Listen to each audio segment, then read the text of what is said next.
Let's take a look at Lexus Enform, which is the infotainment system in the Lexus LS 600HL. The heart of it is this large 12-inch screen set high in the dashboard. One thing that I find a little bit odd, and I've seen this in every LS model, is that the design of this leather surround for this display kind of curves up right there, cutting off that lower left corner of the screen. It is a little peculiar. I'm not sure why that is like that. Now, this software is essentially the same software that Lexus has been using for a number of years in Lexus and Toyota models, except that they have moved away from the touch screen system to using this Lexus Remote Touch joystick-like contraption in the center console. Basically, the only changes to the software have been to adapt it to this larger screen with this new menu here.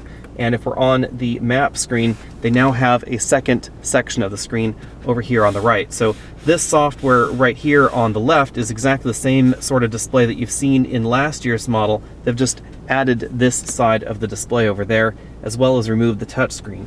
I find the touch control well intuitive. I find that it requires an awful lot more hand-eye coordination with the screen than the remote dial joystick kind of contraption that you find in BMW's iDrive or even Mercedes' ancient command system.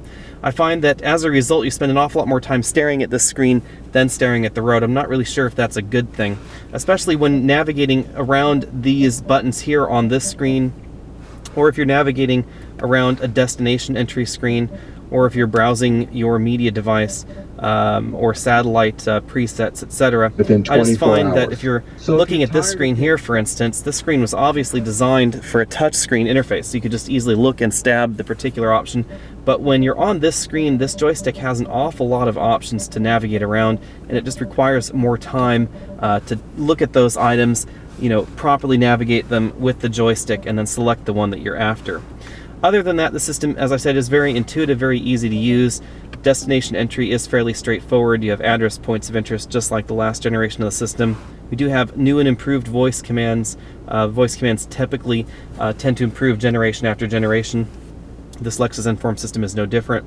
Over here on the Info and Apps tab, we have our fuel consumption screen, past record.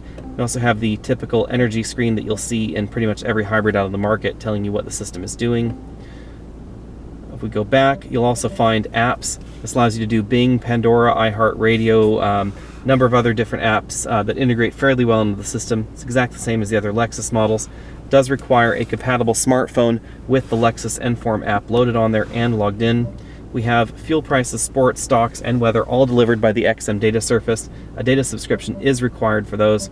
It'll also bring you XM traffic and the Lexus Insider items. Lexus Insider is pre-canned information about your car that's been delivered by that XM data service as well. Setup is where you'll find various vehicle options, navigation, voice command options, phone options, Bluetooth options, audio options, etc. Everything heads back to this main screen. If you're on the radio screen, you'll see we have AM, FM, and satellite radio. You'll also find a little tab for apps. If your Enform app was connected and you had certain apps that were like Pandora, other streaming media apps, they would show up there on that apps tab. You can either get to your media devices by hitting that media button on the main menu, the hard media button in the center console, or just clicking over to this set of tabs where you'll find your iPod and your Bluetooth audio device. This iPod interface is getting a little bit old, and while you can voice command certain things in this system, I've noticed that with larger playlists especially, you'll get this message saying no music files found, and my purchased playlist has some 2,000 entries on it, and so therefore it is quite large. If you click on smaller playlists, it will show the playlist information, and you can browse and command those as well. Voice commands worked fairly well in the system. They are very natural in terms of sound as well as response. Under the climate control screen, you'll find both the front climate control as well as the rear climate control options. You can set the rear and audio. You can disable those rear commands back there so the buttons in the back don't work. You can turn 4-zone climate control on, off. You'll find your windshield wiper de-icer here, I should say. This is not an electric heated front windshield like you'd find in Jaguars, Range Rover models, etc. This is just a windshield wiper de-icer below the field of view there in the windscreen.